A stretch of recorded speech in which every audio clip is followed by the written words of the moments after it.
"That's the punishment for stealing my dad from me," Kelly said in the middle of our argument. She grabbed my arm and forcefully dragged me outside. Then she shoved me into a dirty, scary basement. I tried my best to resist, but younger people are just stronger. I was trapped inside the scary basement. In the dark and chilly basement, I started to feel ill. What should I do?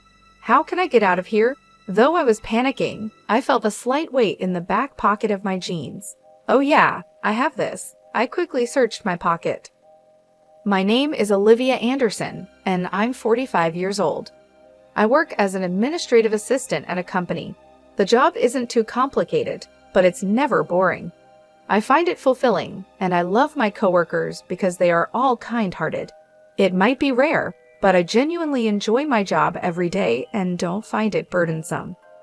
However, there was one thing that concerned me. I wasn't married.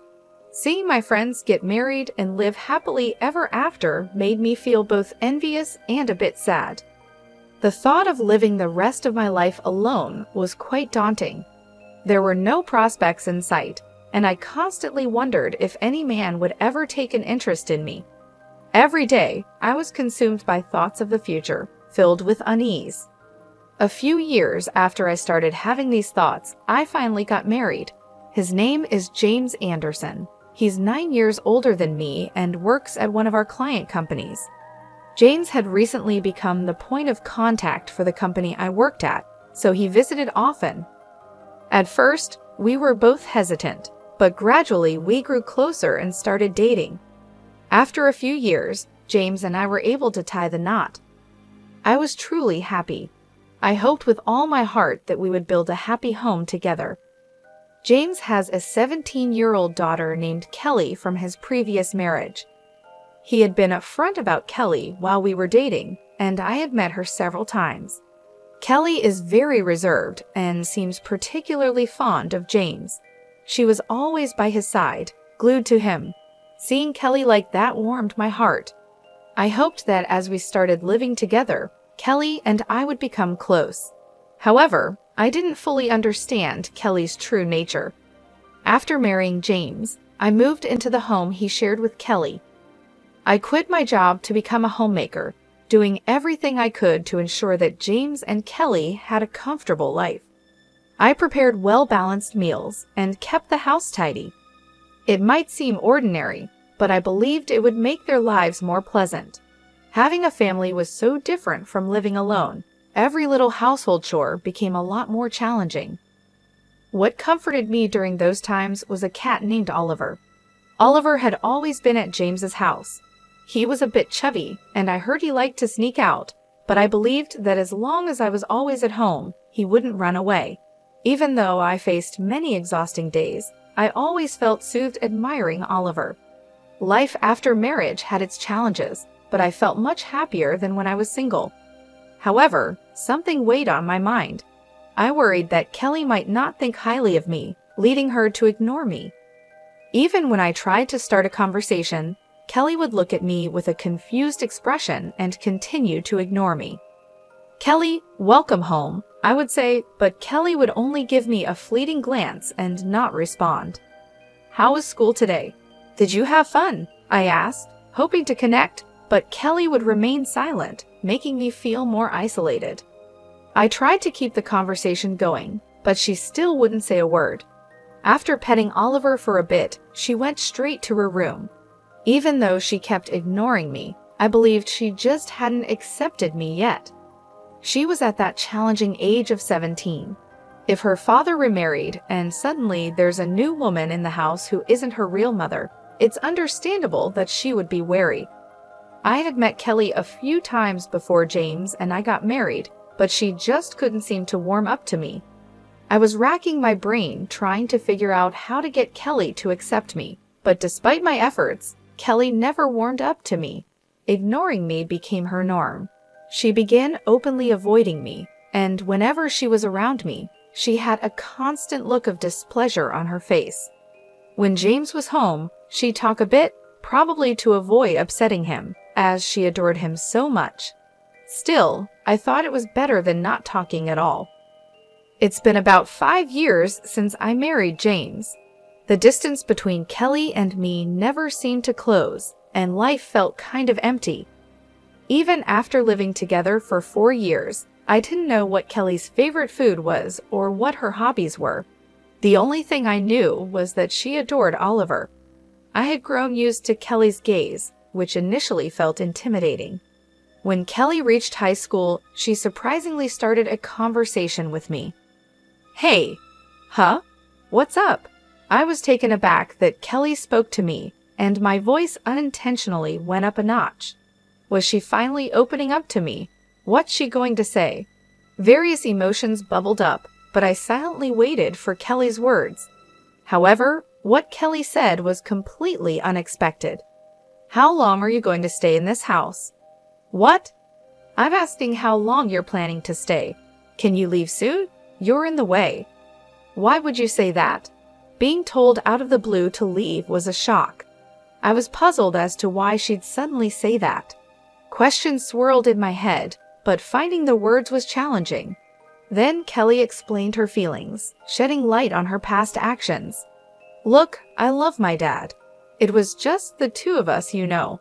Why did we suddenly have to live with an old woman like you acting all motherly?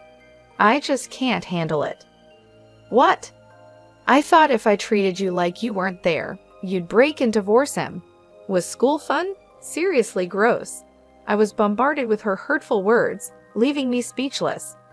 "In front of Dad, you act all high and mighty, but it's been hard for me, you know. Maybe it's time you realized your worth, old lady." Seeing my sad face, Kelly seemed satisfied and flashed a smile. I had never seen Kelly look like that before as she walked away. All along, she had harbored such negative feelings towards me. Her hurtful words and the suggestion to reflect on my worth kept echoing in my head. Before I knew it, tears streamed down my face. What was the point of all the effort these past 5 years? I tried so hard to gain Kelly's approval, but in the end, she never accepted me. How should I approach Kelly now? I tried desperately to find an answer, but none came. From that day on, Kelly began hurling insults at me. "Olivia, I've always thought this, but you're really bad at cooking. It's seriously awful." "Oh really? I'm sorry. It's sad for Dad, you know. There are so many better people than you out there. With Dad's charm, he could remarry in a heartbeat." Kelly would say things like this, but she would put on a facade in front of James.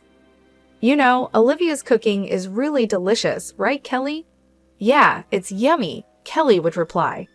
It wasn't new, but seeing Kelly's quick switch always left me dumbfounded. "What's wrong, Olivia?" James would ask. Olivia is just so happy. I feel happy yet not happy, such a complicated emotion that probably no one can understand. "I guess so," I replied, trying to maintain my composure. But Kelly lost all restraint and kept on with her tirades. Many times, I thought about breaking down and confiding in James, but I never could take that step. James always seemed so busy with his daily work. I just couldn't bring myself to burden him with my problems.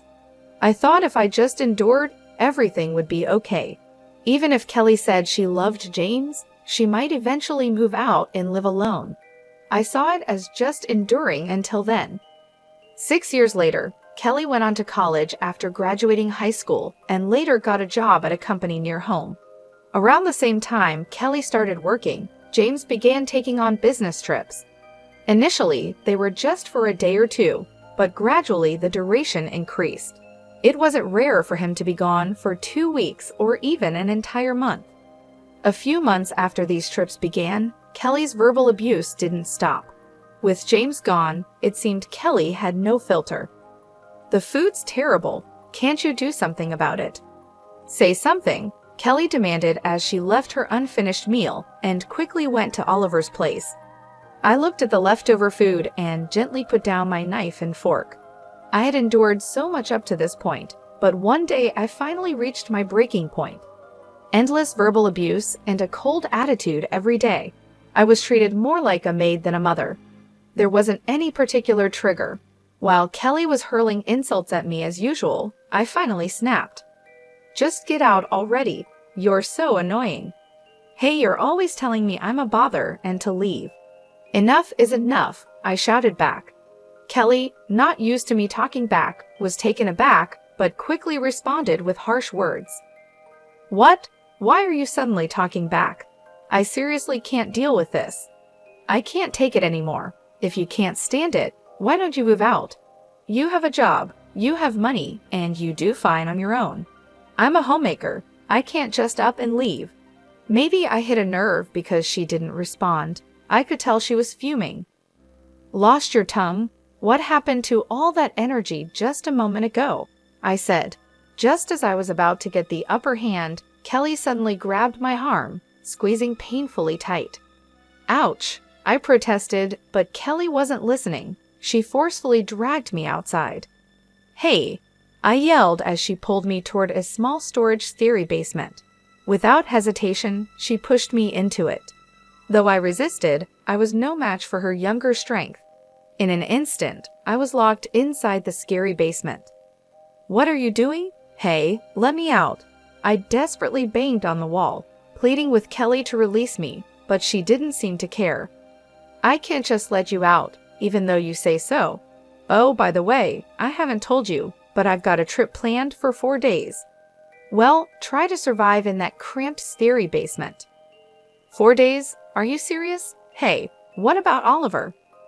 Oliver has an automatic feeder, so he'll be fine, she said. I was stunned by her completely irresponsible comment. You're being so irresponsible. Shut up. Never come out of there again, she yelled back. That's the punishment for stealing my dad from me. Soon after, Kelly's presence disappeared. Inside the dark, cold, scary basement, I started feeling sick. What am I going to do? I can't bear to stay in here for 4 whole days. I started panicking even more, desperately banging on the walls, but it was no use. At that moment, I suddenly felt the weight in my pants pocket. Oh yeah, I have it. I quickly reached into my pocket and pulled out my smartphone. Such a lucky break. I called my nearby friend, Linda Blair. Oh hey Linda. Olivia, what's up? It's rare for you to call. I explained my situation and asked Linda to come help. In just a few minutes, Linda arrived. Are you okay? She asked as she opened the door, letting in the bright sunlight. Even though I'd only been in the scary basement for a few hours, it felt like days since I'd been outside. I thanked Linda, and she took me to her house. I didn't have my keys, and James was away on a business trip. Given all that, Linda told me I could stay at her place for as long as I needed. When I got out of the scary basement, I felt that Kelly was gone. She probably already left for her trip. The next thing I needed to do was contact James. I sent him a message, telling him what happened and where I was. I couldn't exactly ask him to come back, but deep down, I hoped he would. While chatting with Linda, I received a call from James. Hello, Olivia. Are you okay? He asked. James, I'm fine. Thanks. Listen, I'm heading home now. I'll come pick you up, so wait at your friend's place a bit longer, okay? Oh, what about your work? Forget work. Just know I'm on my way. I think it'll take about 5 hours, so hang tight. James seemed worried and was making the effort to come back. I thanked James and hung up. He said he's coming to pick me up. Can I stay here for another 5 hours or so? I asked Linda. Of course. Honestly, you have such a caring husband. I can kind of see why Kelly might be a bit jealous. Jealous? Yes, jealous. She was like, I love Dad, right? From what I've heard, she's probably jealous that you married her beloved dad. Is that so? Now that it was mentioned, it did seem like jealousy. Just because she's family doesn't mean you should hold back. Telling her off when needed is for Kelly's own good, you know. Okay, Linda's right, I thought. No matter how long we've lived together, acting impulsively in anger, like I did, isn't going to help Kelly. But how can I get through to her? I racked my brain for a solution and came up with a somewhat forceful plan. I immediately shared the plan with Linda. That's a pretty cool idea. Give it a shot, she said. I'll give it my best shot. Linda seemed amused and supported the idea. 2 hours later, James arrived at Linda's house and knocked on the door. "Are you okay, Olivia?" "I'm fine, thank you, but you were at work." "You matter more to me than any job," he said. James had decided to take a few days off from work. "Is it okay for you to take time off like that?" "Yeah, they said they'll manage. I feel like I need to have a serious talk with Kelly."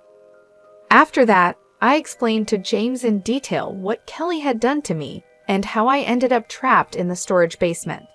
James listened intently and apologized. "I'm sorry for not noticing. It's not just your fault.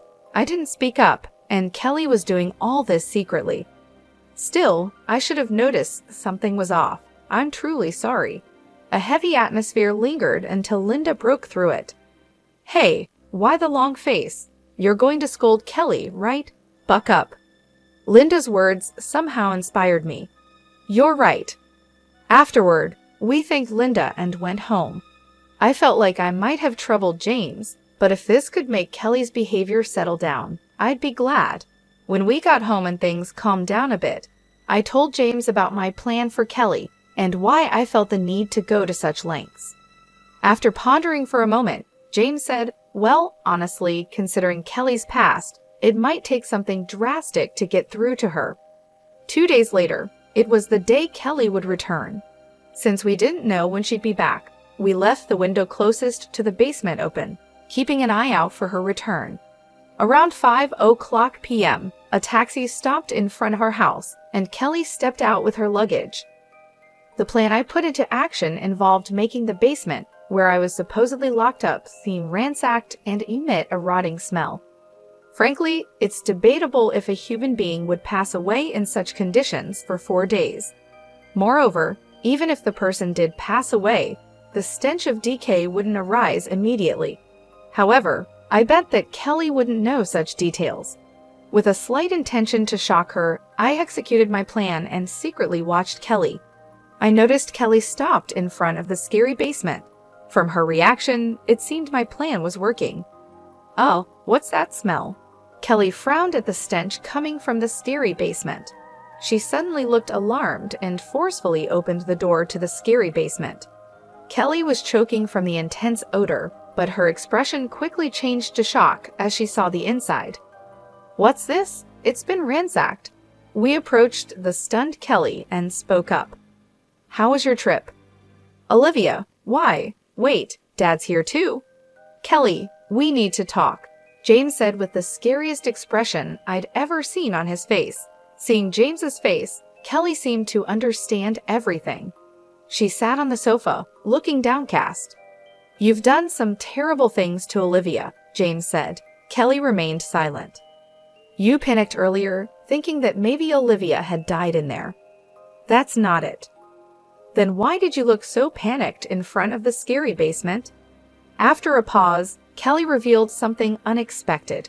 "I thought Oliver was inside." "What? Oliver?" "After all, Oliver used to escape often before. I thought maybe he somehow got inside the scary basement and couldn't get out." "You should have been worried about Olivia after locking her up. What would have happened if I hadn't come back?" "I forgot about Olivia. I couldn't believe she forgot she locked me up. I was so shocked I couldn't find the words, but James was livid. "I never thought you'd be like this. I'm truly disappointed." "But wait," Kelly tried to justify herself, but James cut her off. "Wait for what? Going to make excuses?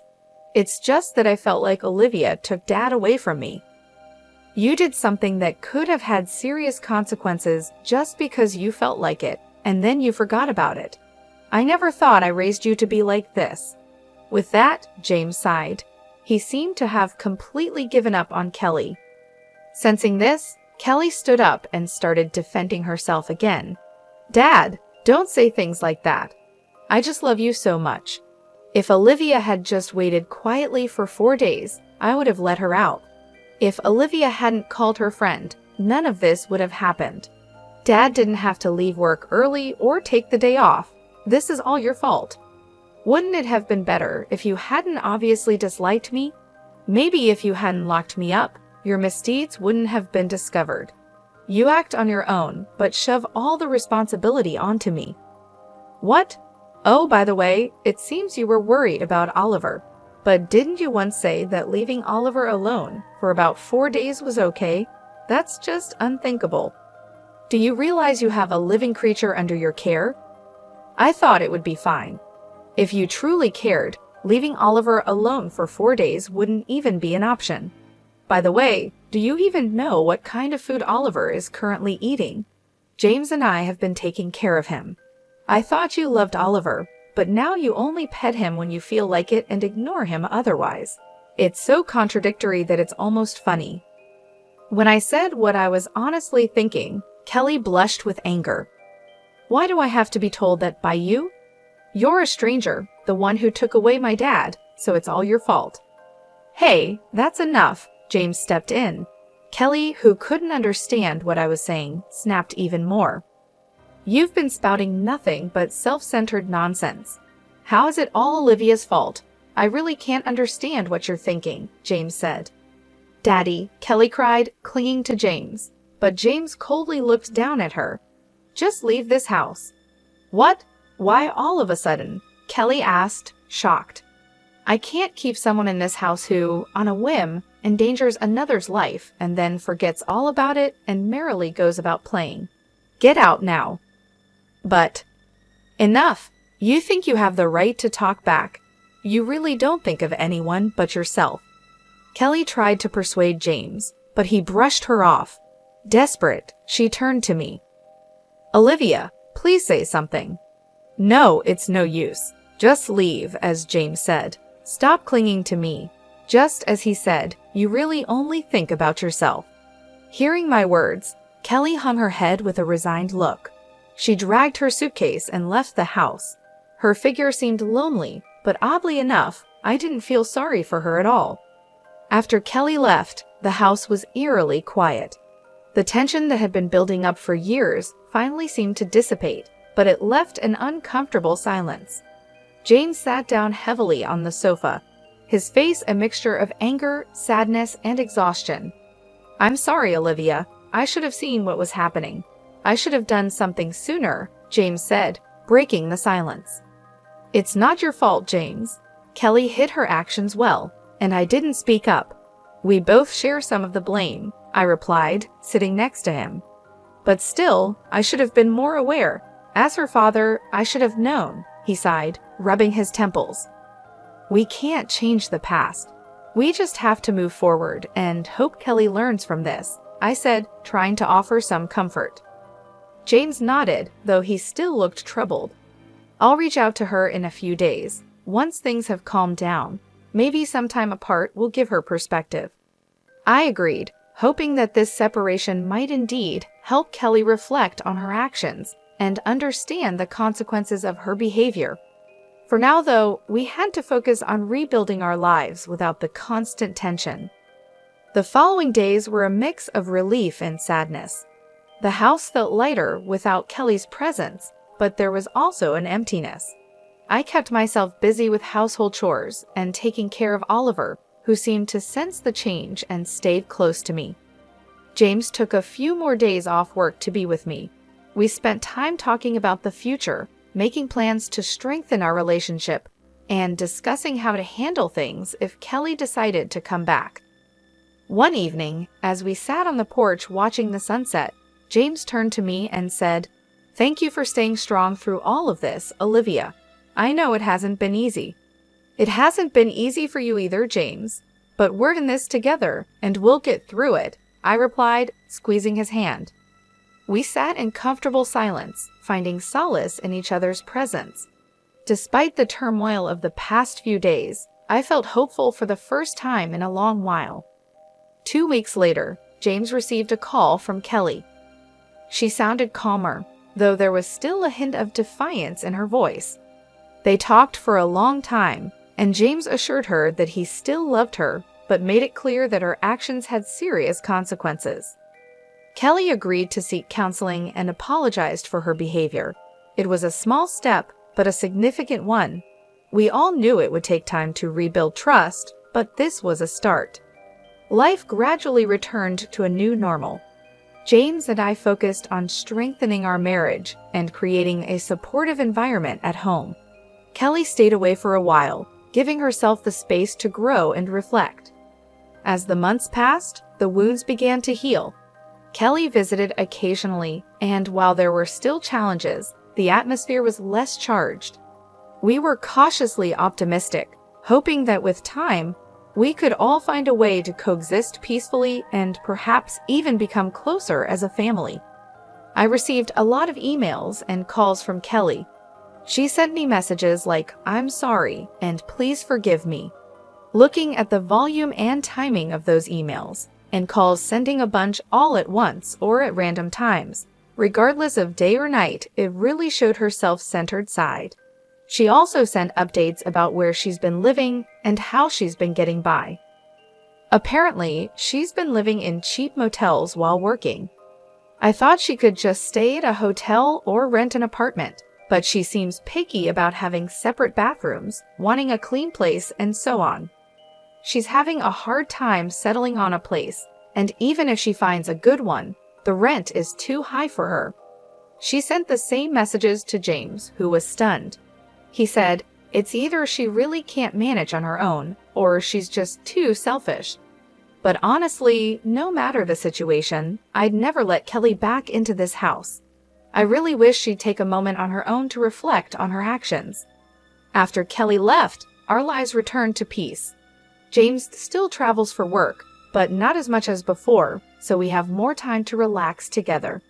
It's nice not having to be so careful around each other and to just relax. Kelly never listened no matter how many times we warned her, so in a way, I'm glad things turned out this way. Every day spent with James is pure joy. After finishing the housework and relaxing on the sofa, Oliver climbed onto my belly. He meowed and curled up to sleep. I hope for many more moments like this. As I petted Oliver, I found myself lost in these thoughts. The flood of messages from Kelly was overwhelming. Every day, she'd send me multiple emails, each one a mix of apologies and updates. "I'm really sorry. Please forgive me," one message read. Another detailed her struggles, explaining how she was living in a cheap motel because she couldn't find a place that met her standards within her budget. She complained about dirty bathrooms and high rents, showing her usual picky nature. It was clear she was having a tough time, but her self-centered approach made it hard to sympathize fully. She didn't seem to grasp the seriousness of what she had done or show any real understanding of the hurt she caused. The same pattern of messages went to James, who was equally stunned. He remarked, "It's either she really can't manage on her own, or she's just too selfish." Despite her situation, I knew I couldn't let Kelly back into our home. She needed time to reflect on her actions and understand the consequences. Bringing her back would only mean more chaos and tension, and I wasn't willing to go through that again. I hoped that this time apart would help her grow and change for the better. With Kelly gone, our home became a place of peace and relaxation. James's work trips became less frequent, giving us more time together. We no longer had to tiptoe around Kelly's moods and behavior. The quiet moments we shared were filled with comfort and joy. Whether we were having dinner, watching TV, or simply sitting in silence, there was a sense of harmony that had been missing for so long. One evening, after finishing my chores, I settled on the sofa with Oliver. The little cat, sensing my calm, jumped onto my belly, meowed softly, and curled up to sleep. I stroked his fur, feeling his gentle purring. It was in these simple moments that I found the greatest happiness. As I sat there, my mind wandered to the future. I imagined more days like this, filled with peace and contentment. I thought about how James and I could continue to strengthen our bond, making up for the lost time we spent dealing with Kelly's issues. I also hoped that Kelly, wherever she was, would find her way and learn to take responsibility for her actions. Despite the challenges we faced, I felt hopeful. Life had a way of throwing unexpected hurdles, but we had navigated through them and come out stronger. The future seemed bright, and I was ready to embrace it with open arms. Oliver stirred slightly, adjusting his position before settling back down. His warmth and softness were comforting reminders of the love and stability I now had. As I continued to pet him, I felt a sense of gratitude for these peaceful days and the strength to face whatever came next. The days turned into weeks, and our lives continued to improve. James's presence at home made a significant difference. We spent our weekends exploring new hobbies, going for long walks, and even planning a few short trips. It felt like a second honeymoon, a chance to reconnect and rebuild our lives together. Every so often, James would check in with Kelly, encouraging her to seek counseling and offering support from a distance. It was clear he still cared for her deeply, but he also understood the need for her to learn and grow on her own. Our conversations about Kelly were more hopeful than before, focusing on her potential for change rather than the mistakes of the past. In the quiet moments, I often reflected on how far we had come. The journey had been tough, but it had also brought James and me closer. We had learned to communicate better, to support each other more fully, and to cherish the peaceful moments we now enjoyed. Oliver remained a constant source of comfort and joy. His playful antics and affectionate nature were daily reminders of the simple pleasures in life. Whether he was chasing a toy or curling up next to us, he added a touch of warmth and love to our home. As the seasons changed, so did our outlook on life. We were no longer weighed down by the past, but were instead looking forward to a future filled with possibility. Each day was a new opportunity to build on the peace we had found and to create a life that was truly our own. In the end, it wasn't just about surviving the storm, but about finding the strength to thrive in its aftermath. With James by my side and the love we shared, I knew we could face anything that came our way. The future was bright, and I was ready to embrace it with all my heart.